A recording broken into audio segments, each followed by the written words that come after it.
Bloomberg Audio Studios. Podcasts, radio, news.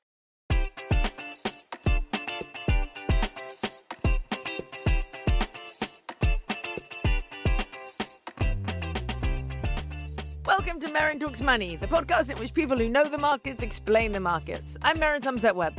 This week we are discussing Britain's energy policies, how important they are to our productivity and to British industry. With me is Sir Dieter Helm, Professor of Economic Policy and Fellow in Economics at New College, Oxford. Helm is best known for his work on sustainability and the economics of energy. He's a best-selling author, he's an influential public policy advisor, and was awarded his knighthood in 2021 for his contributions to the environment and to energy policy. Professor Helm, welcome to Merryn Talks Money. Thank you very much for inviting me. Well, we're looking forward to it. There's a lot of stuff going on in UK energy. There's a lot of stories. Everyone's taking sides. Everyone has an explanation. A lot of stuff doesn't quite make sense. So can we start just with answering the very simple question? I suspect has a complicated answer, but the very simple question, why is energy, electricity, in the UK so much more expensive than everywhere else? Well, the UK has the unenviable position of having about the most expensive electricity in the developed world. And that takes quite a lot of doing. Okay, so how do you get from being in the mainstream of energy to being at this limit? Well, what we've done is decide to go unilaterally fast track for net zero, on the grounds that if we reduce our territorial emissions, this will necessarily reduce global warming. Let's stop right there, because this is something that I also want to just be clear on. We get a lot of guff from our politicians about the importance of reducing our carbon emissions, etc. And they focus entirely on carbon emissions within the UK. And there's no discussion about the fact that if we don't produce something here, but we buy it after it's been produced somewhere else, it makes no difference whatsoever. And that seems to be one of the core contradictions at the heart of the UK net zero policy.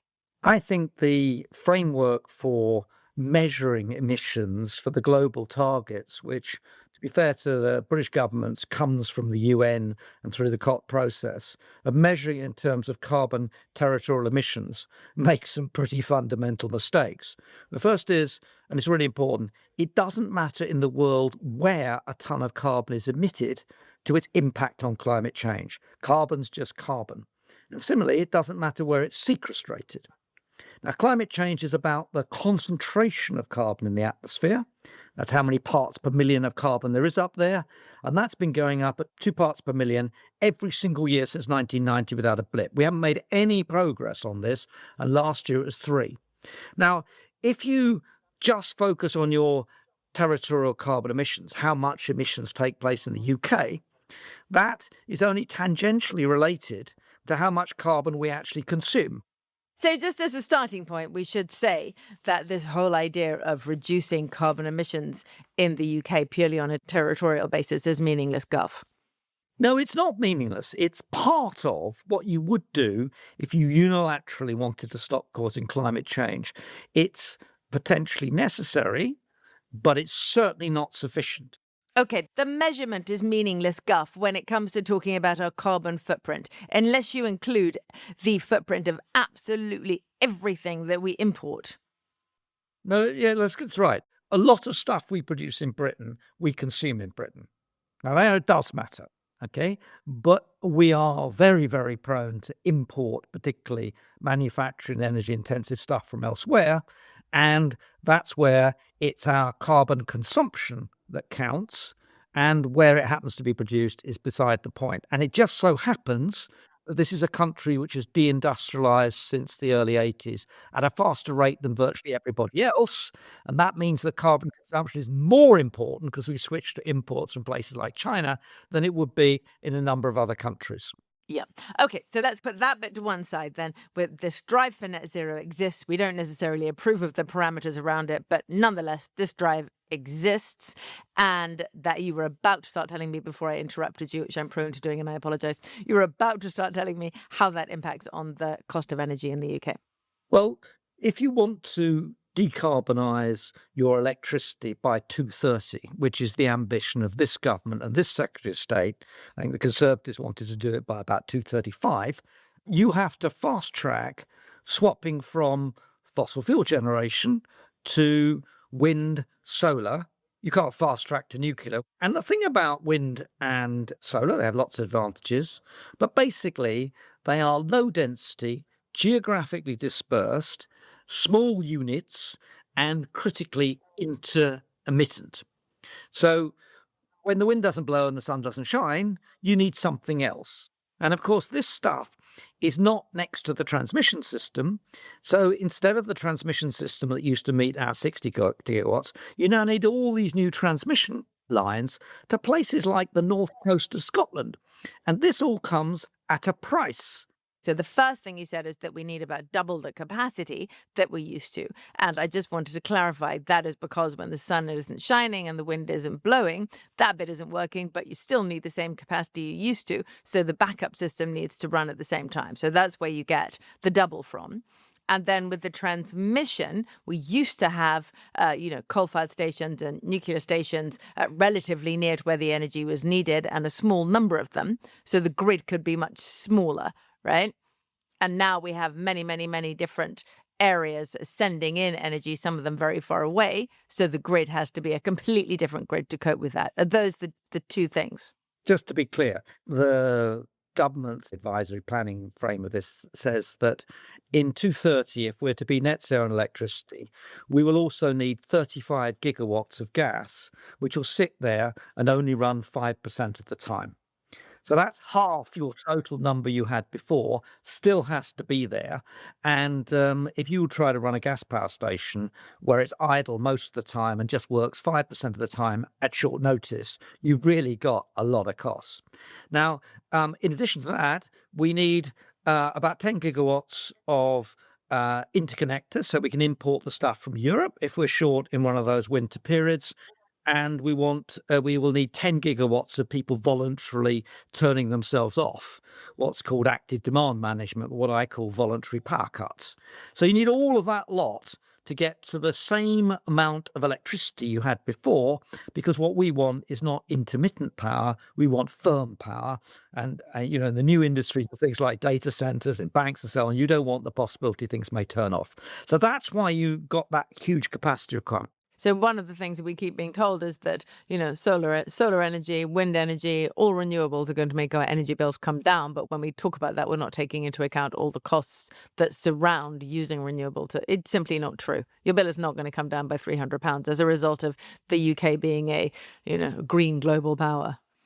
Well, there is one reason why electricity bills could come down. Gas price falls? It requires Mr. Miliband to be exactly wrong. So he thinks we're going to have cheaper bills because we're going to get out of high and volatile gas prices. But actually, the reality is, in real terms, the European gas price is below the 5 and 10-year average. And there's lots of reasons for thinking why the gas price might fall. Ironically, though, since our contracting structure, what's being done on net zero means that the wholesale price is less and less important going forward. He is actually making sure in two ways that should the gas price fall, we will not get the benefits of that happening. Of course, gas in heating, that's a different story, but that's all about whether, in fact, there is much chance that we're all going to switch to heat pumps and get out of natural gas boilers and heating. I suppose, I take your point that it's entirely possible that the gas price might fall, but with the demand for electricity rising as fast as it is globally, with the incredible demand from the big data centers, etc., it's quite hard to see it falling over the medium term, isn't it? In that it's got to pick up the marginal capacity required for all these data centers. You're absolutely right that the demand for electricity is going to go up. Okay, but you have to look what's actually happening in the fossil fuel world. So fossil fuels provide 84% of the world's energy. But if you look what's happening in the gas world, for example, take a look at the Power of Siberia 2 pipeline, which Putin and the Chinese leader are putting together. That takes out the marginal LNG demand in Southeast Asia, that affects back onto the American LNG. Remember, America wasn't exporting gas 10 years ago. It was going to be the mass importer for which the Kuwaiti gas was developed to serve the American market. It's now one of the biggest exporters in the world. And by the way, it's also the largest oil producer in the world. So I don't think it's right to say that, the gas price is inevitably going to stay where it is or go up. And then remember, in Europe, the gas price is below its 5 and 10-year level on the Dutch market, which is the price that we all use. And that's in a world in which we squeezed out a hell of a lot of Russian gas. Now, it's not implausible to imagine that a little bit of that Russian gas will creep back in as well. So I'm on a different wicket. I think that the pressures in the international gas market are largely down. But that's why I think that the politicians are completely wrong to tell us that they're going to get out of high and volatile gas prices. And just because there is a spot shock, as there's been in oil markets in the past, to mistake a trend for a spot shock, that I think is just a gross mistake that many, many politicians in the past have made. Okay. I want to ask you about storage in a minute and see if that is genuinely a long-term solution to some of these problems. But before that, you've explained everything very clearly. I think everyone listening to the pod will then go, yep, now I understand how all this works. But if you understand it, I understand it, our audience now understand it. Why does Ed Miliband not understand it? Why does he persist with this view that net zero in the form that it stands is the answer to everything? And why does he persist in telling us that our energy bills are going to come down as a result? Well, I'm an economist and I sit in a university, and he's a politician who has to get elected. I had no idea whether he believes deeply that all of this is achievable and we can get to net zero by 2030 and it's all going to be cheaper. However, it is true that he persuaded a great deal of the public that this was the case, and he persuaded a great deal of a number of people that this was a growth strategy. This was one of the areas where economic growth was going to come from. Now, in political terms, I respect all politicians who have taken the trouble to understand that climate change is a really big problem, just as I respect politicians from all sorts of parties who understand just how much devastation we're doing to biodiversity. So that's the first kind of tick in the box. And it's common ground. Okay. The second is that there's a great difference of opinion about whether the technologies that we have at the moment can do on a fast track what is necessary to decarbonize. And supposing we wanted to decarbonize properly and we wanted to do carbon consumption, this is an enormous task. This is a complete transformation. And some academics think you can do this stuff, and some academics think the costs of solar and wind are going to fall so quickly, and battery technology is going to advance so quickly, this is all going to be fixed. I don't agree. There's no evidence, I think, to support that proposition, but he obviously listens to that too, and there are different opinions on that. But the politics are really straightforward. If you tell the British public, that you are causing climate change, and you and I are doing so, we are polluters. It's us, not industry. We ultimately buy the stuff, whether it's made in China or it's made here. If you tell us that we're the polluters and you say you should stop polluting, and you ask me, do I want to not cause pollution? Of course I don't want to cause pollution. Now, if you tell me it's going to cost you a lot of money and your energy bill is going to go up, and this is a huge resource cost, which means that the British have to stop having zero savings net of capital depreciation, but they have to set aside the kind of sums that, say, Chinese citizens set aside for investment, that your standard of living might fall. You're not going to do it. It's like telling people that, the cost of COVID ought to be paid for, and you're not better off at the end of it than you were at the beginning. Well, people don't want to hear it. So what better to tell people it's a win-win-win? You're going to get clean energy. It's going to cause economic growth. Oh, and it's all going to be cheaper, right? Now, until you really get going, you're not being found out. But now he is being found out. Now the government is being found out. Now we have the highest electricity industrial prices, and nearly the same for domestic, in the developed world. And we are hemorrhaging industry. We've lost the fertilizer industry. We've lost our fiberglass industry. These costs are real. Now, there are things you can do which can protect your industrial frame by charging them the marginal costs and not the full costs of the system, as most other countries do. We choose not to do that. Now, I think we hit the kind of reality wall. It isn't going to be £300 cheaper unless the gas price falls very sharply. And again, not for the reasons that Mr. Miliband thinks. And now we have to rebase. And the problem for the government is I think half the government understand that and half the government don't. And that's the political sort of dividing line. I'm glad I'm not a politician.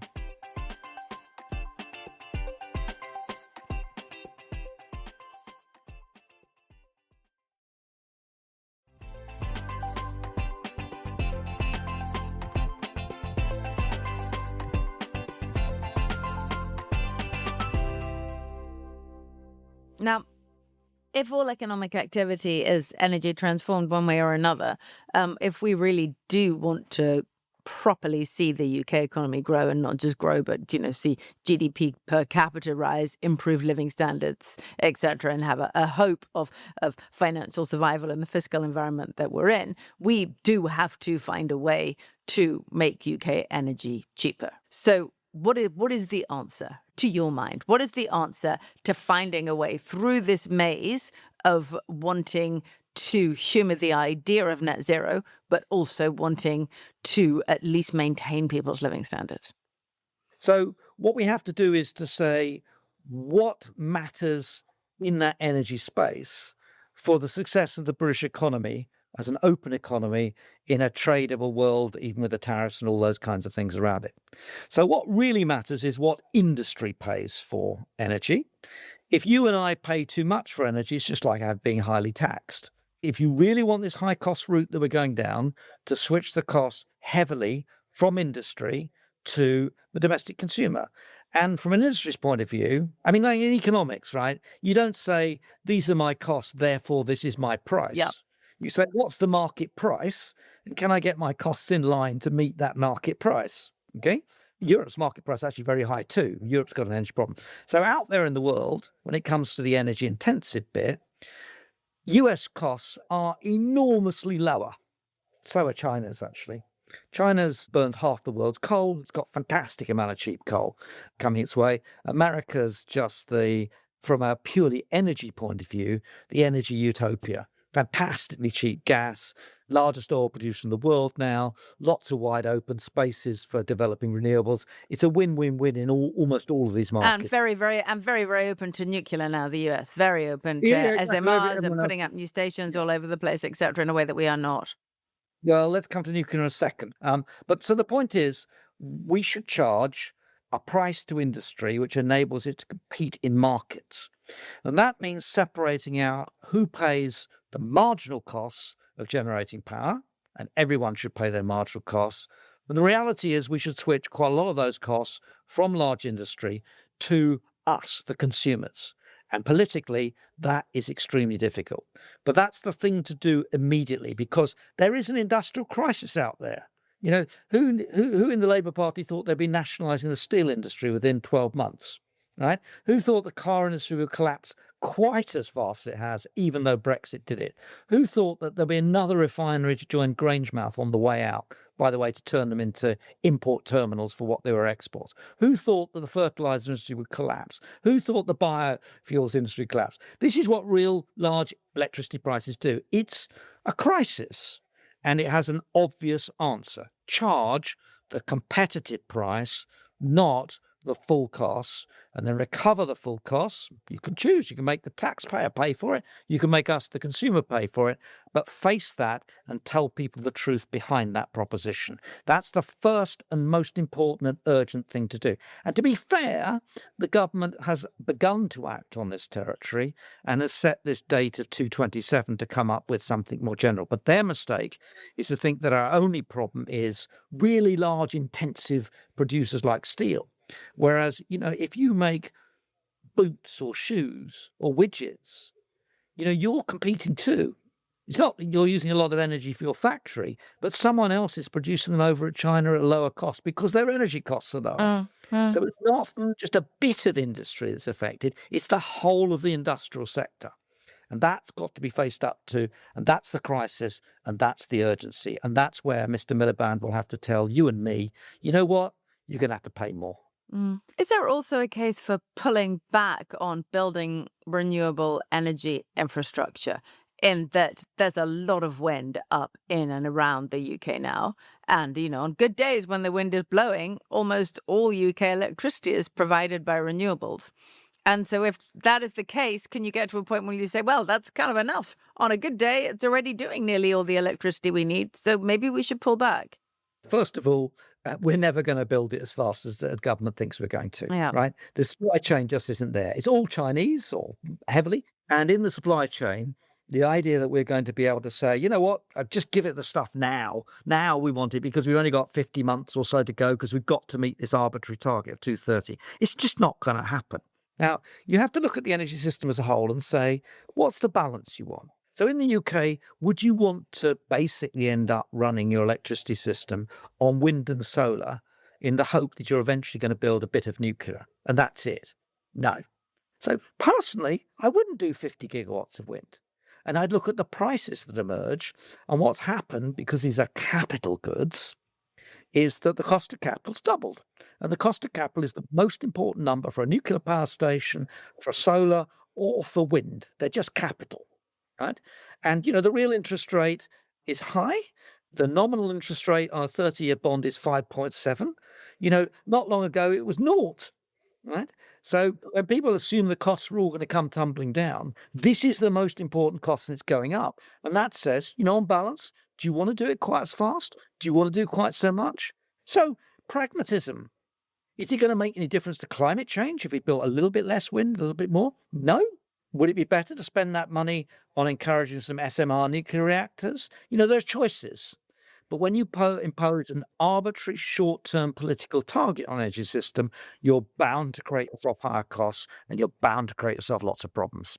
Dieter, as a small aside, are we absolutely certain that these giant wind turbines are at least carbon neutral? Are we sure that these giant turbines are positive in the end? First of all, and that is a very unpopular thing to say, but it's true, there is no such thing as clean energy.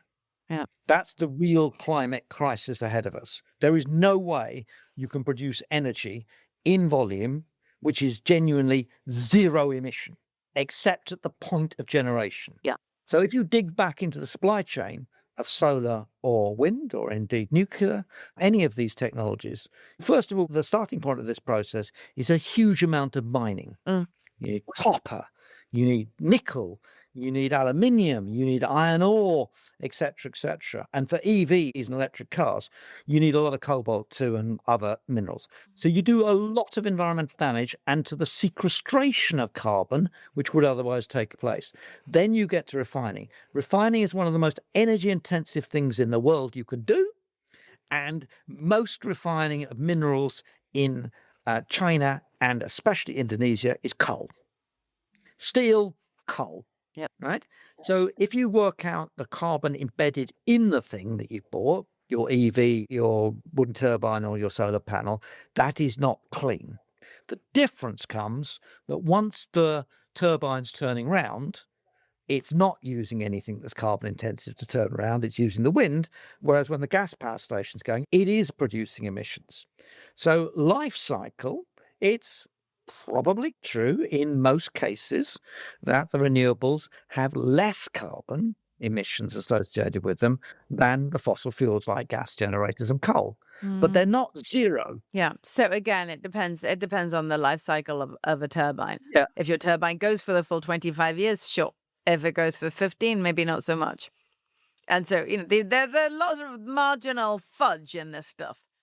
There is a lot, but of course, end of life is very interesting. End of life of a fossil fuel power station is quite complicated, right? End of life of a wind turbine, well, most of it's recyclable. That doesn't mean you don't use energy in recycling. You do. Right? It's not free. It's not zero emissions. And we haven't really worked out what we're going to do with solar panels except extract some of the minerals from them at the end. I mean, the real answer is it's complicated. Okay. Now, let's say then that what we really want, if we want to grow, we want to improve our living standards, is we want to be able to use more and more and more energy. And one of the difficulties we've got ourselves into is this idea of thinking that we can survive by trying to use less energy, that we should become increasingly efficient. We should, as you say, go for voluntary power cuts, et cetera, try and reduce the amount of energy we use. But of course, progress comes in using more energy, not less. So the answer, the simple answer, of course, as you say, everything is complicated, is more nuclear, is SMRs all over the place. Replace the old coal stations, etc., with big nuclear plants, put an SMR outside every small town, and off we go. How realistic is a nuclear future in the UK? Okay, so the first thing to say, which is really important, until very recently, people thought that you solve climate change by reducing the demand for energy. You're absolutely right. That doesn't solve the problem. In fact, energy efficiency increases the demand for energy. This is Jevons law, because if you improve the efficiency of energy delivery, you make it effectively cheaper. And if the price goes down, the demand goes up. That's what we've been doing for 200 years. And there's no doubt whatsoever that the mindset has finally changed to recognize the demand for energy and the demand for electricity in particular is going to rise. So how do we meet that much greater demand for energy into the future, given where we are? Now, it is, in my mind, pretty much practically inconceivable that you could run an economy in 10 or 20 or 30 years' time, primarily on wind and solar. Okay, you would have to solve the storage problem, and that would require you to solve the intermittency problem, and you'd have to do that with a certainty that data and anything else requires, and do it at reasonable costs. There's no doubt batteries are coming on, but they're very expensive. But we've never found a battery yet that can solve the long duration problems in winter. So in that frame, is there anything else? Of course, the answer that everyone absolutely goes to is nuclear, right? Nuclear is dense energy, very high density energy. It is firm power. It's not intermittent. It comes in really big lumps, even small modular reactors, and it can be placed near the sources of demand. Okay? So it's the absolute opposite of a wind turbine offshore. Lovely. So great. Now, here's the problem. It's fantastically expensive in this country.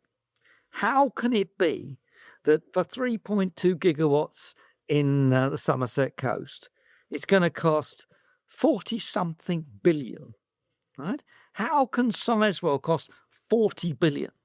But then how can a railway line from London to Birmingham cost $750 million a mile?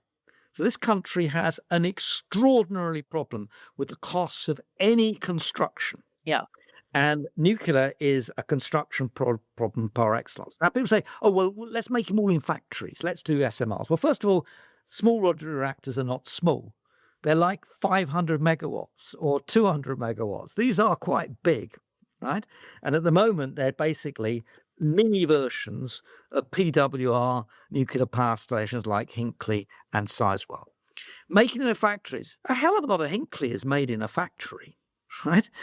It's not, and you say, well, batch production. Really? We're going to order 20 or 30 of these things and roll them off at a rate of knots. Now, you can do that. France was once building its 52 nuclear reactors, big ones. It was once building 6 big nuclear reactors simultaneously. Right, but to do this, you need a national effort to do it, like the French did and the Japanese did it. Nobody else has pulled this off. Now, once you take one look at the economic decision making in Britain and the absence of savings and the dawdling over building nukes, this is a huge sort of problem the Brits aren't good at.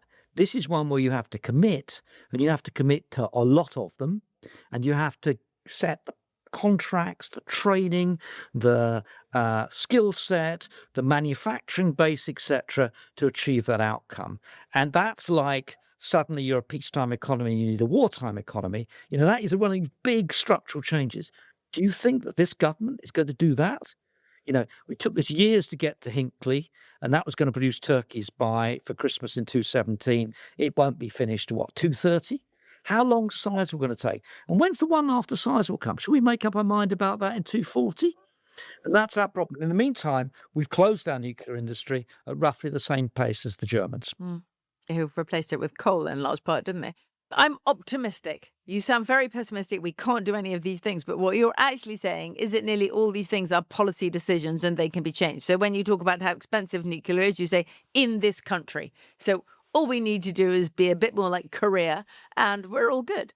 So one of the things I find with respect, extremely irritating in the energy world is that if you criticize what's currently being done and you point out the problems, people say, oh, you're a pessimist, etc. You tell me something optimistic, etc. Right? As if this is some sort of, dare I say, a childish game between whether you're pessimistic and optimistic. Yeah, or an ideology even. Oh, ideology is worse, right? But so I'm not a pessimist. I'm not an optimist. I'm a realist. And I talk about climate realism and energy realism. Are these problems solvable, both the climate problem and the energy problem? Of course they are. Humans are remarkably ingenious. What isn't solvable is the desire of, in a country like Britain, for us to live massively beyond our means, not to pay for the pollution we're causing, not to save, to rely on the comfort of strangers to do savings to provide our finance for investment. All this stuff is foreign financed. We rely on all of this because we aren't prepared to save and sacrifice consumption, and we're not prepared to allow a chunk of national income to go from what we want to do, consuming, as it would in, say, China, into investment via the financial systems. And when I wrote my book on legacy, setting out what a sustainable economy looks like, it's perfectly possible. But you have to start by the really hard bit, which is it's not that we can't grow our standard of living in the future. It's just right now we're living beyond our means. Okay, I think that all sounds very hopeful because when something isn't sustainable, it usually comes to an end. So change may well be ahead of us. Professor Helm, thank you so much for joining us today. I hugely appreciate it. It's been very, very interesting. Well, thank you very much for inviting me. Thank you. Thanks for listening to this week's Merryn Talks Money. If you like our show, rate, review and subscribe wherever you listen to podcasts. Also keep sending questions or comments to merrynmoney@bloomberg.net. You can also follow me and John on Twitter or X. I'm at MerrynSW and John is John_Stepek. This episode was hosted by me, Merryn Somerset Webb. It was produced by Summer Sadi and Moses Andam. Sound designed by Blake Maples and Kelly Gary. Special thanks to Dieter Helm.